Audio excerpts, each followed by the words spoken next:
Hi ಎಲ್ಲ ಎಲ್ರಿಗೂ ನಮಸ್ಕಾರ. ರಚನಾ ಕ್ರಿಯೇಟಿವ್ ಕುಕ್ಕಿಂಗ್ ಚಾನಲ್ಗೆ ಸ್ವಾಗತ. ನಾನಿವತ್ತು ಮೂಲಂಗಿನ ಬಳಸ್ಕೊಂಡು ಒಂದು ಚಟ್ನಿ ಮಾಡ್ತಾಯಿದ್ದೀನಿ. ತುಂಬ ವೆರೈಟೀಸಲ್ಲಿ ಚಟ್ನಿ ಮಾಡ್ತಾರೆ. ನಾನಿವತ್ತು ಯಾವ ಥರ ಮಾಡ್ತಿದ್ದೀನಿ ನೋಡೋಣ ಬನ್ನಿ.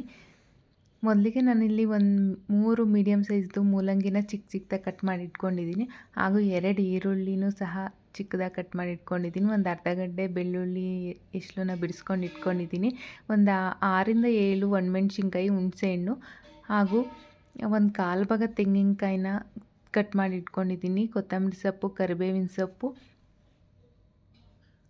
ಮತ್ತು ಸ್ವಲ್ಪ 1-2 ಸ್ಪೂನ್ ಹುರ್ಗಡ್ಲೆ, ಉಪ್ಪು ಮತ್ತು 1 ಸ್ಪೂನ್ ಜೀರಿಗೆನ ಇಟ್ಕೊಂಡಿದ್ದೀನಿ. ಮೊದಲಿಗೆ ಒಂದು ಒಲೆ ಮೇಲೆ ಒಂದು ಕಡಾಯಿ ಇಟ್ಕೊಂಡು ಅದಕ್ಕೆ 1-2 ಸ್ಪೂನ್ ಎಣ್ಣೆ ಹಾಕ್ಕೊತಾ ಇದ್ದೀನಿ. ಎಣ್ಣೆ ಕೂಡ ಕಾದಿದೆ. ಇದಕ್ಕೆ ಇಟ್ಕೊಂಡಿದ್ನಲ್ಲ 1 ಸ್ಪೂನ್ ಜೀರಿಗೆ, ಅದನ್ನ ಹಾಕ್ಕೊಂಡು ಇದೆಲ್ಲ ಸ್ವಲ್ಪ ಸಿಡಿದ ಮೇಲೆ ಬೆಳ್ಳುಳ್ಳಿ ಹಾಕ್ಕೊತಾ ಇದ್ದೀನಿ. ಮೆಣಸಿನ್ಕಾಯಿನ ನೀವು ನೋಡ್ಕೊಂಡು ಬಳಸಬೇಕು, ಏಕೆಂದರೆ ಮೂಲಂಗಿಲೂ ಸಹ ಖಾರ ಇರುತ್ತೆ, ಜೊತೆಗೆ ಬೆಳ್ಳುಳ್ಳಿ ಸಹ ಹಾಕ್ಕೊಂಡಿರ್ತೀವಿ. ಈಗ ಮೂಲಂಗಿನ ಹಾಕ್ಕೊತಾ ಇದ್ದೀನಿ. ಮೂಲಂಗಿ ಎಲ್ಲ ಕಲರ್ ಚೇಂಜ್ ಆಗ್ತಾ ಬರುತ್ತೆ, ಅಲ್ಲಿವರೆಗೂ ಹುರ್ಕೋಬೇಕು. ಸ್ವಲ್ಪ ಇದು ಖಾರ ಇರೋದ್ರಿಂದ ಹುರ್ಕೋಬೇಕಷ್ಟೇ.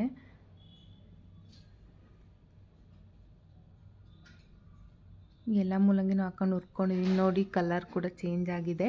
ಇದಕ್ಕೆ ನಾನು ಇಲ್ಲಿ ಒಣಮೆಣ್ಸಿನ್ಕಾಯಿ ಹಾಕ್ಕೊಂಡಿದ್ದೀನಿ ಹಾಗೂ ಈರುಳ್ಳಿ ಸಹ ಹಾಕ್ಕೊಂಡು ಹುರ್ಕೊತಾ ಇದ್ದೀನಿ.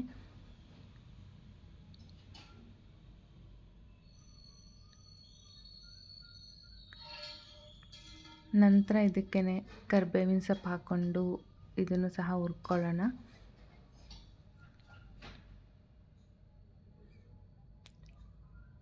ಹಸಿ ಕಾಯಿ ಕೂಡ ಹಾಕ್ಕೊಂಡಿದ್ದೀನಿ. ಸ್ವಲ್ಪ ತಗೋಬೇಕು ತೆಂಗಿನಕಾಯಿನ, ಜಾಸ್ತಿ ತಗೋಬಾರ್ದು.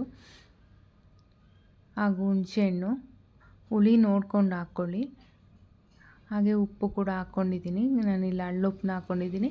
ಹಾಗೆ ಹುರ್ಗಡ್ಲೆ ಸಹ ಹಾಕ್ಕೊಂಡು ಕೊತ್ತಂಬರಿ ಸೊಪ್ಪು ಹಾಕ್ಕೊಂಡು ಎಲ್ಲ ನೀಟಾಗಿ ಹುರ್ಕೊಳ್ಳೋಣ. ಜಾಸ್ತಿ ಏನು ಹುರಿಯೋದು ಬೇಡ, ಸ್ವಲ್ಪ ಹುರ್ಕೊಂಡ್ರೆ ಸಾಕು. ಅದನ್ನು ನಾನೀಗ ರುಬ್ಬಿಟ್ಕೊಂಡಿದ್ದೀನಿ ಚಟ್ನಿ. ಈಗ ಅದಕ್ಕೊಂದು ಒಗ್ಗರಣೆ ಕೊಡಬೇಕು. ಅದಕ್ಕೆ ಒಂದು ಚಿಕ್ಕ ಬಾಣಲೆ ಇಟ್ಕೊಂಡು ಅದಕ್ಕೆ ಎಣ್ಣೆ ಹಾಕ್ಕೊಂಡಿದ್ದೀನಿ. 1-2 ಸ್ಪೂನ್ ಎಣ್ಣೆ ಹಾಕ್ಕೊಂಡು ಸಾಸಿವೆ ಜೀರಿಗೆ ಹಾಕ್ಕೊಂಡಿದ್ದೀನಿ. ಇದು ಸಹ ಸಿಡಿದ ಮೇಲೆ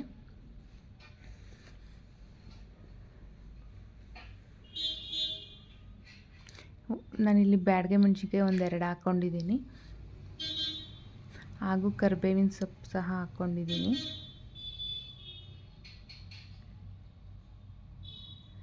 ಈಗ ಒಗ್ಗರಣೆ ಕೂಡ ರೆಡಿಯಾಗಿದೆ. ನಾವು ರುಬ್ಬಿಟ್ಕೊಂಡಿರೋ ಅಂಥ ಮೂಲಂಗಿ ಚಟ್ನಿಗೆ ಒಗ್ಗರಣೆನ ಸೇರಿಸ್ಕೊಳ್ಳೋಣ.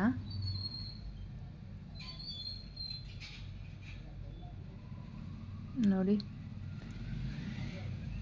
ಈ ಚಟ್ನಿ ತುಂಬ ಚೆನ್ನಾಗಿ, ನೋಡೋದಕ್ಕೂ ಎಷ್ಟು ಚೆನ್ನಾಗಿದೆ, ತಿನ್ನೋಕೆ ಕೂಡ ಅಷ್ಟೇ ಚೆನ್ನಾಗಿರುತ್ತೆ. ಬಿಸಿ ಬಿಸಿ ಮುದ್ದೆ ಮತ್ತು ಅನ್ನಕ್ಕೆ ಬೆಸ್ಟ್ ಕಾಂಬಿನೇಷನ್ ಅಂತಲೇ ಹೇಳ್ಬೋದು. ಹುಳಿ, ಉಪ್ಪು, ಖಾರ ತುಂಬ ಚೆನ್ನಾಗಿರುತ್ತೆ. ನೀವು ಸಹ ಟ್ರೈ ಮಾಡಿ, ಹೇಗೆ ಬಂದಿತ್ತು ಅಂತ ಕಮೆಂಟ್ ಮಾಡಿ. ಇನ್ನೂ ಹೆಚ್ಚೆಚ್ಚು ರೆಸಿಪಿಗಳಿಗೋಸ್ಕರ ರಚನಾ ಕ್ರಿಯೇಟಿವ್ ಕುಕ್ಕಿಂಗ್ ಚಾನಲ್ನ ಸಬ್ಸ್ಕ್ರೈಬ್ ಮಾಡ್ಕೊಳ್ಳಿ. Thank you.